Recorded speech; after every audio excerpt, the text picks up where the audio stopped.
राधे राधे दोस्तों, आप सबका फिर से मैं स्वागत करती हूँ प्रीता एकेडमी में। मैं सलोनी आप सबको आज इस वीडियो में बताने वाली हूँ यूपी बोर्ड कक्षा 10 विषय आपकी जो है हिंदी। हिंदी के विषय में आज हम लोग पढ़ेंगे खंड काव्य में जो आती हैं लेखिका महादेवी वर्मा जी का जीवन परिचय। जीवन परिचय के साथ साथ हम लोग साहित्यिक परिचय भी देखेंगे, ठीक है। और जैसे कि आपको पता है, आपको 5 नंबर का जीवन परिचय बोर्ड पूछता है, लिखना है रहता है। आपको कितने नंबर का होता है? तो 5 नंबर का होता है।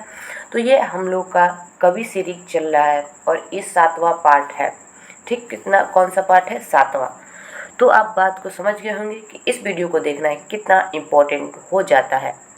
क्या दोस्तों, आप ये बात समझ गए कि इस वीडियो को आपको पूरा लास्ट तक ज़रूर देखना है, तभी आप अपना 5 नंबर जो है आपका उसको आप सुरक्षित कर सकते हैं। लिख के आप 5 नंबर का 5 नंबर ला सकते हैं। तो चलिए हम लोग वीडियो को स्टार्ट करते हैं और एकदम बारीकी से महादेवी वर्मा जी का जीवन परिचय, साहित्यिक परिचय, कृतियाँ, भाषा शैली और साहित्य में क्या इनका स्थान है तो देखते हैं। तो ये 7वां वीडियो है। इससे पहले देखिए मैं आपको कौन कौन से कवि हैं जिसे मैंने बता चुके हैं। तो देखिए, पहला हम लोग वीडियो देखे थे पद, जो रचना है सूरदास जी का। दूसरा है धनुष भंग वन पथ पर तुलसीदास जी का, ठीक। सवैया कवित्त रस खान जी का। भक्त नीति बिहारी लाल। स्वदेश प्रेम जो राम नरेश त्रिपाठी जी हैं। और छठवां है आपका मैथिली जी द्वारा लिखा गया भारत माता का मंदिर है। और ये आपका 7वां जो वीडियो है महादेवी वर्मा पे, वह है हिमालय से वर्षा सुंदरी के प्रति, ठीक। ये आपके पाठ में लगा हुआ है, ठीक है दोस्तों। तो चलिए, और बचे हुए जितने भी हैं, ये 7वां है तो यानी 13 चैप्टर है और एक एक करके हम लोग इस पे सारे पे बात कर लेंगे, ठीक है। तो आज का वीडियो अब है इम्पोर्टेंट, क्योंकि हमेशा आप देखोगे तो हर एक वर्ष में ये आपको महादेवी वर्मा जी का जीवन परिचय देखने को मिलता ही है।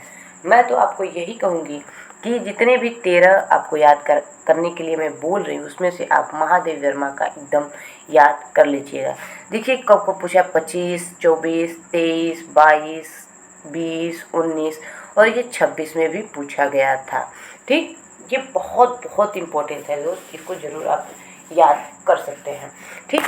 तो चलिए, ये बात आपको समझ में आ गई। अब हम लोग शुरू से देखते हैं इनका जीवन परिचय, ठीक है। तो चलिए हम लोग जीवन परिचय स्टार्ट करते हैं।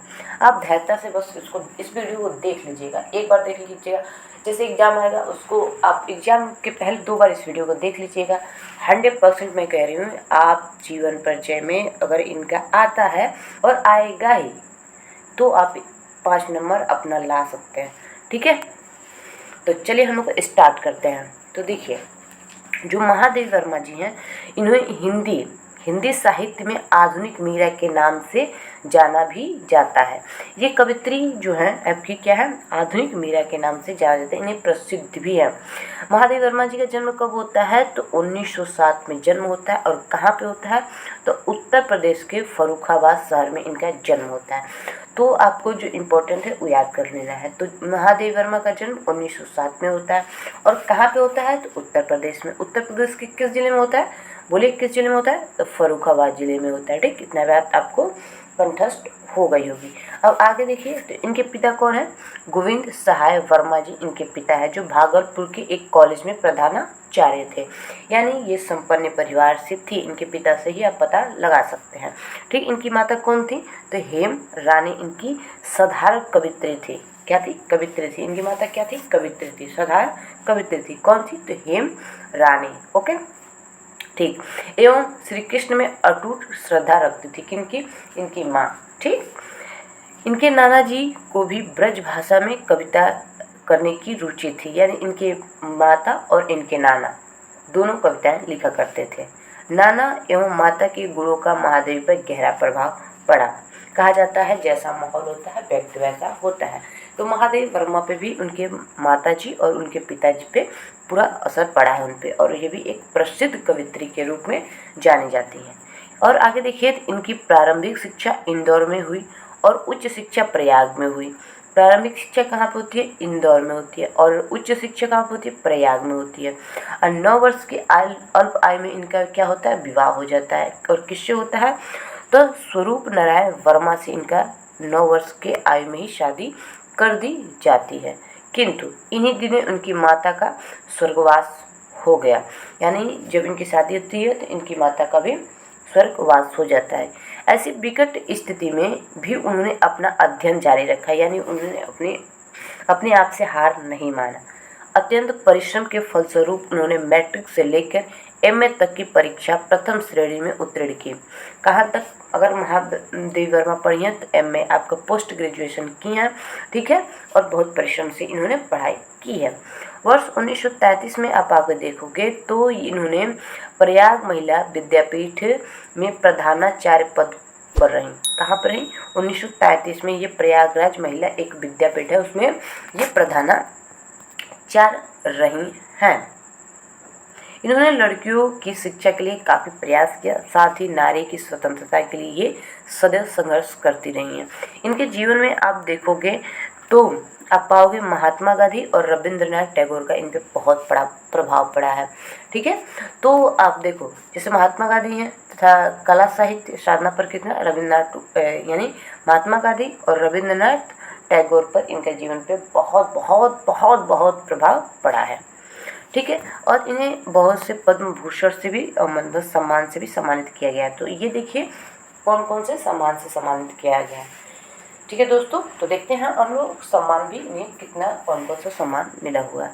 तो सम्मान की बात करें तो 1956 में इनमें पद्म भूषण और 1988 में पद्म भूषण से इन्हें सम्मानित किया जाता है, यानी 2 बार इन्हें पद्म भूषण दिया, एक 56 में और एक 88 में, ठीक है।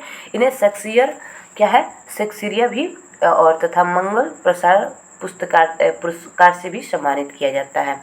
और साथ साथ देखोगे तो आप इनके उत्तर प्रदेश संस्था द्वारा एक दिया जाता है पुरस्कार भारत भारती, ये भी इन्हें महादेव वर्मा जी को मिला है, ठीक। और साथ साथ देखोगे तो आप इनकी जो एक यामा है, यामा इनकी रचना है, 1882 में इन्हें ज्ञानपीठ पुरस्कार मिला है, ठीक, पुरस्कार प्राप्त किए हैं। यानी ये अच्छी कवित्री थी, अब मान सकते हैं आधुनिक युग की मीरा जी ने कहा जाता है।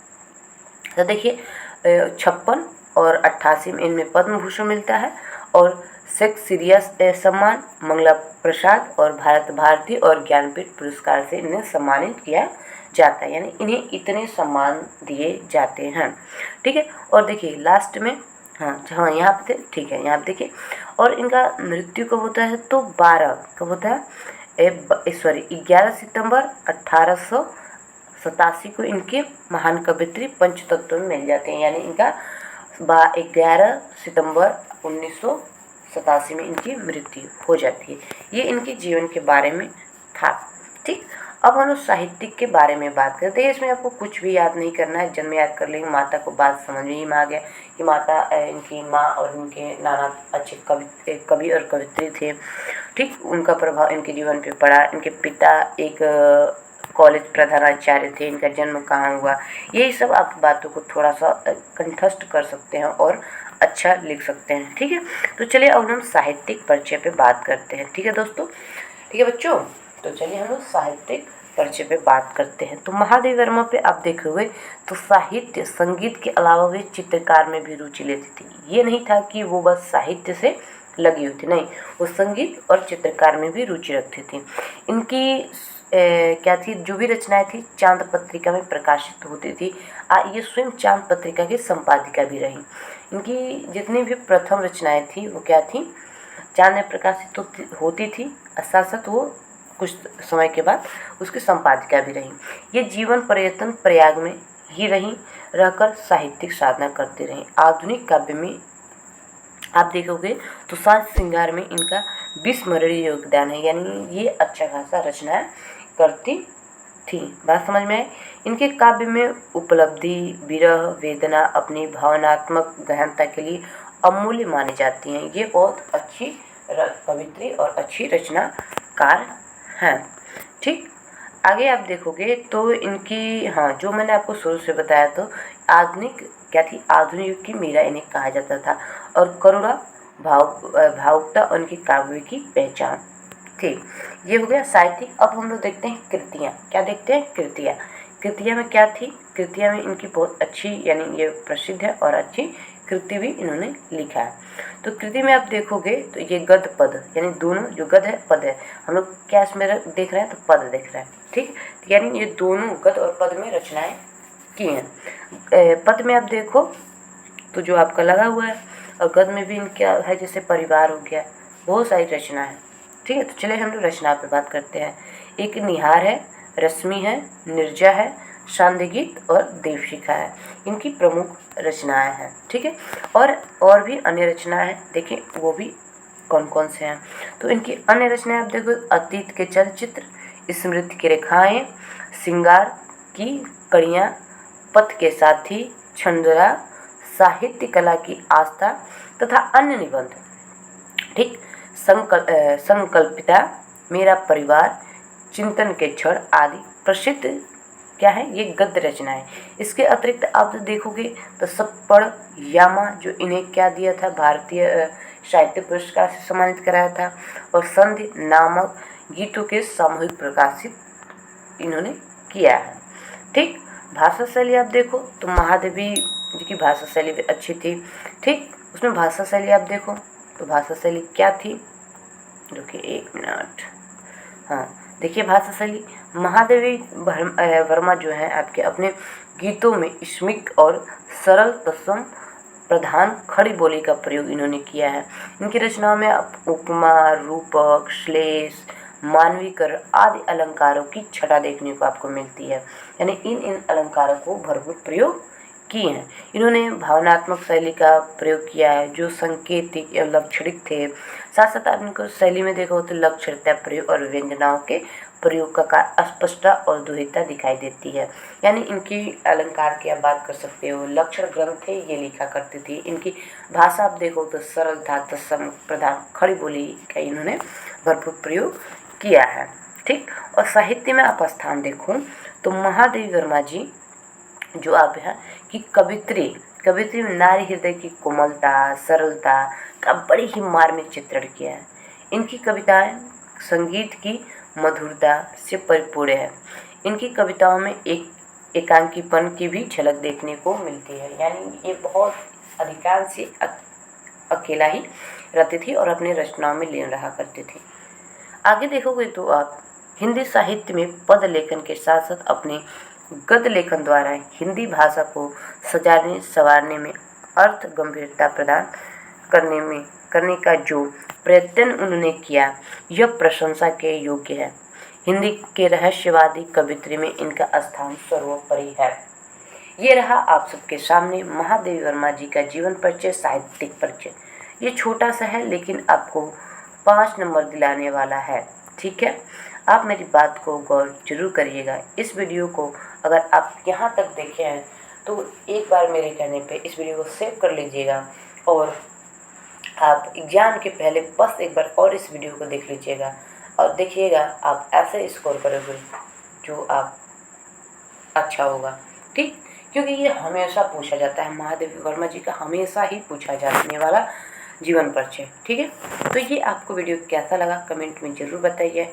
अगर आप कक्षा 10 के विद्यार्थी हो तो इस चैनल को ज़रूर सब्सक्राइब कर लीजिएगा, क्योंकि मैं आपको इसमें हिंदी का हर एक टॉपिक विस्तार पूर्वक कराऊंगी, और क्या इम्पोर्टेंट टॉपिक है वो भी मैं आपको बताऊंगी। ठीक है, तो चलिए आज के इस वीडियो में इतना है। अब हम लोग अगले वीडियो में मिलेंगे, तब तक के लिए बाय बाय। अब हम लोग मिलते हैं अगले वीडियो में।